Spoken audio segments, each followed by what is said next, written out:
Hi, this is Mrs. Broad, and we're going to start a new unit which covers the surface area of prisms and cylinders as well as change in dimension. But today we're going to talk about surface area of prisms and cylinders by using their nets. So this is kind of a review from 7th grade material where you were able to calculate by looking at a net. So we are just going to define a few words. Surface area is the sum of the area of all the surfaces of a figure. And then we need to define the word base. The base is the face or faces of a 3D figure by which the figure is measured and named. So we're specifically going to talk about prisms and cylinders, and we'll talk about those in a few minutes, but they do have two parallel and congruent faces for prisms and cylinders. So if you look at our definition of prism, it is a 3D figure with two congruent, remember congruent means same, bases connected by lateral faces. For cylinder, it's pretty much the same definition, but what you can see, it's still two congruent, but this time it specifies that those bases are circular bases connected by a curved lateral surface. So all we're going to do first is name the shape, shade the bases, and mark the height, and then we're going to draw the net. So let's name the shape first. This is a rectangular prism.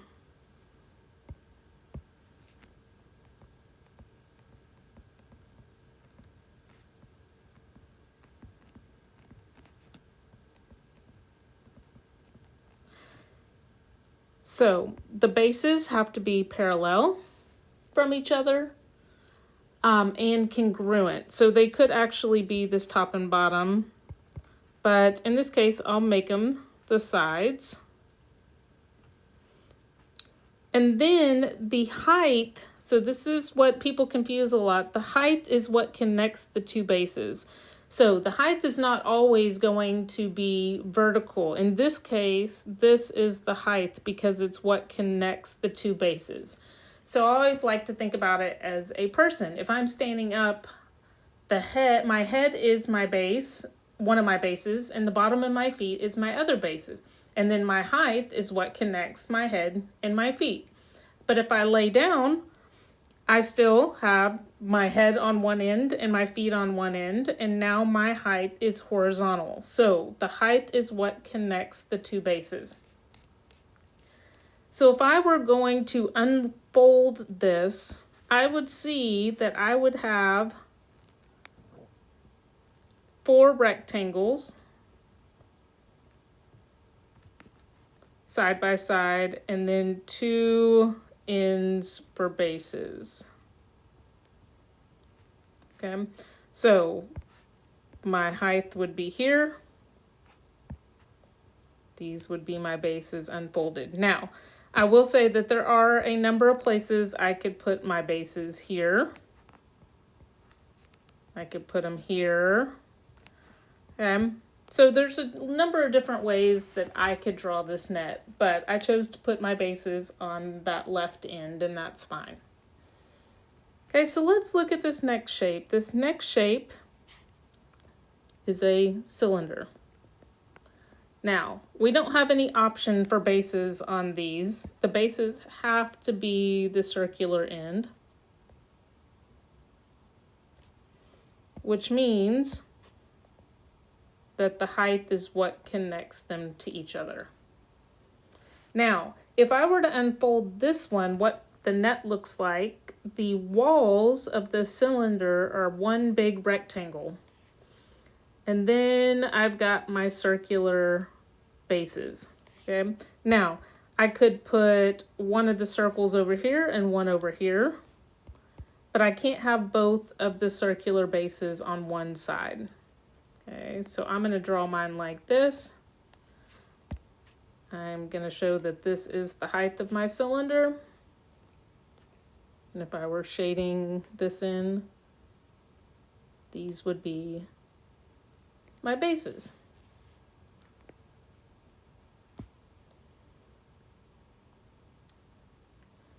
All right. So our last picture is a triangular prism.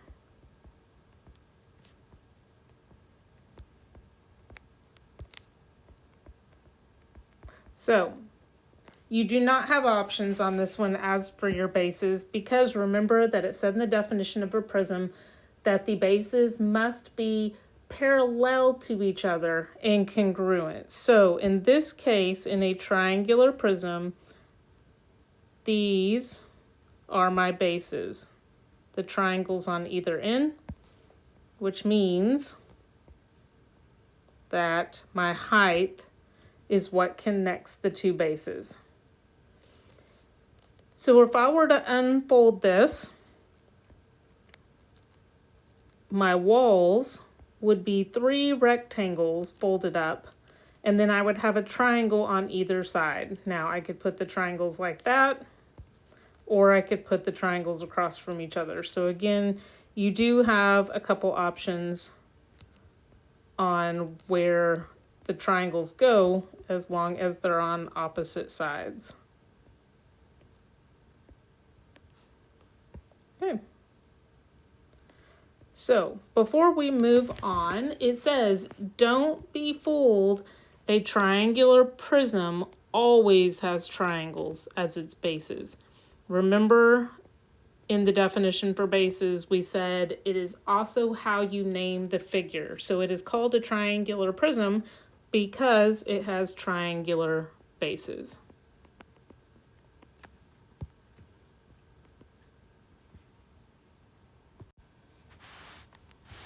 All right, so today we are going to calculate the surface area from a net. So how much cardboard is needed to make this cereal box? And it gives us the dimensions. It says it is 10 inches tall, 2 inches deep, and 8 inches wide. So I've already drawn the net out for you. So we are going to label it. So 10 inches tall, and it says 2 inches deep. That means if I were to, how wide it is across. So this is 2, this little piece right here and right here. And then wide, it is 8 inches wide. So I want to name this. This is going to be called a rectangular prism.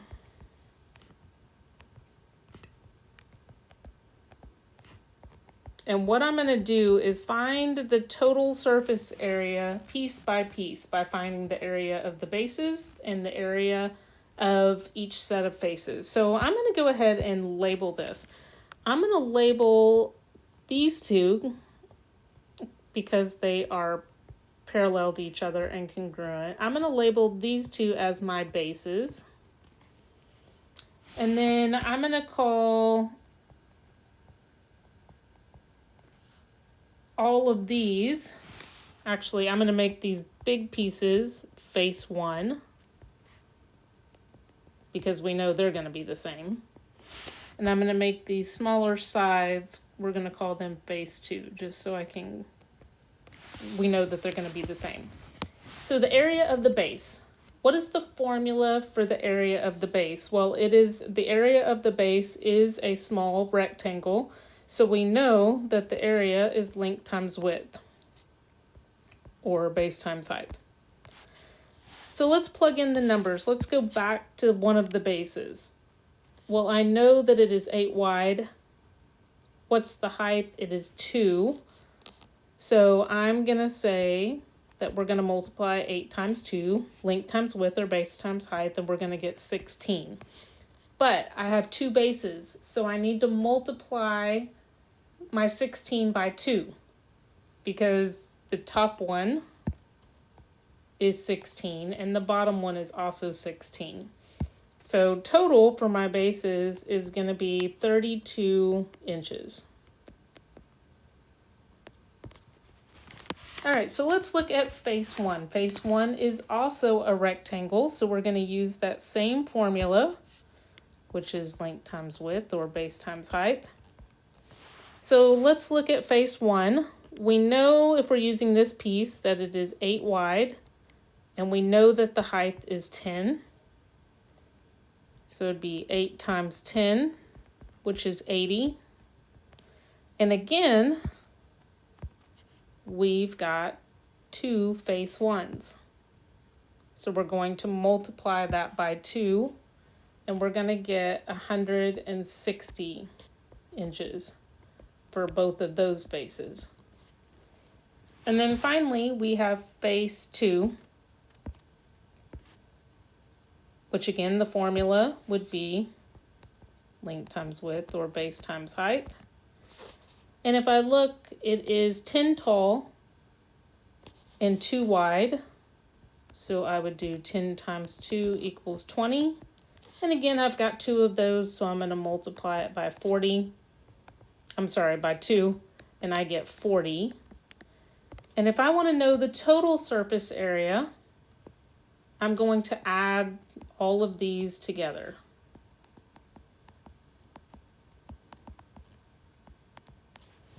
So my total surface area is 32, and really, sorry, all of these should be squared because that's how units are for area. 32 plus 160 plus 40, 232 inches squared. Area always has units squared because it's a length times a width, so the units are squared. And sorry, I should have done that in my original ones. All of these units should also be squared. 32 inches squared, 160 inches squared, 40 inches squared. So that's how you find the surface area by using a base. Now that took a little bit of work. That's why as we move through this unit, we're going to learn to use a formula instead of having to draw the net and figure out each individual piece. So here is our second picture, and we can see that this is a cylinder.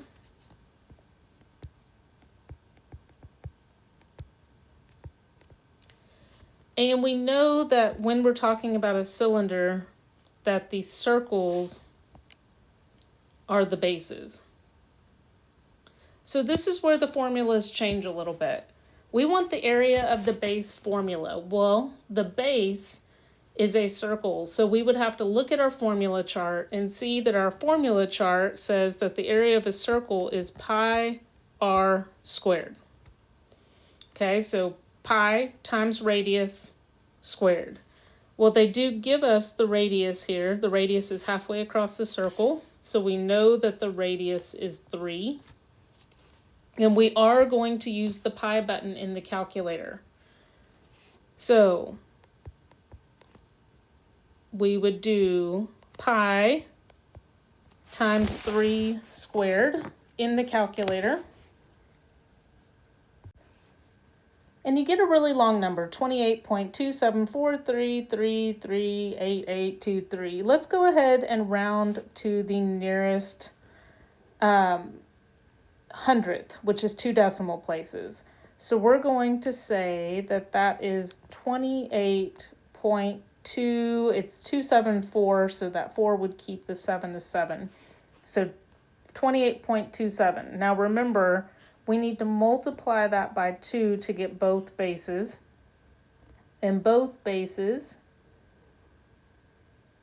is 56.54. So that's for my circular bases. So if you forgot where the pi button is in the calculator, you would push second and the little caret for the pi. And then the caret is how you do your exponents, or since it's squared, you could just use the x squared button for the 3 squared. So the next thing we need to find is the lateral face. That is the rectangular piece that connects the 2 bases. Now, we know that the height is 5. That's the part that connects the 2 bases. But what we don't know is the length. So this is where this one's a little trickier. If you were to look at a three-dimensional model of this, the length is what wraps around the entire base. Okay, we call that the circumference. So to find the length, we can actually find the circumference of the circle, because that's what wraps all the way around that circle. So if you look at your formula, 2 pi r is the circumference formula. And then we're going to multiply that by the height. So this 2 pi r is actually giving us our length, and then the height is 5. So 2 times pi times 3, because 3 is the radius, and then we multiply that by 5, because that's the height. So remember that you want to use the pi button in the calculator. And so you would type in 2 and then go second caret to get your pi, times 3 times 5. And again, let's go to the nearest hundredth. So we get 94.247. So what we know is that 7 is going to round that 4 to a 5. So we'd get 94.25. So that would be my entire rectangular piece. Now, I only have one of those, so I don't have to multiply it by 2 this time. So now what I need to do is add my 2 bases to my lateral face and get my total surface area, which is 150.79 meters squared. Remember, they're always squared. The units are always squared for area. Okay, so that's it for finding the surface area of nets. Our next topic, we will go into actually using a formula.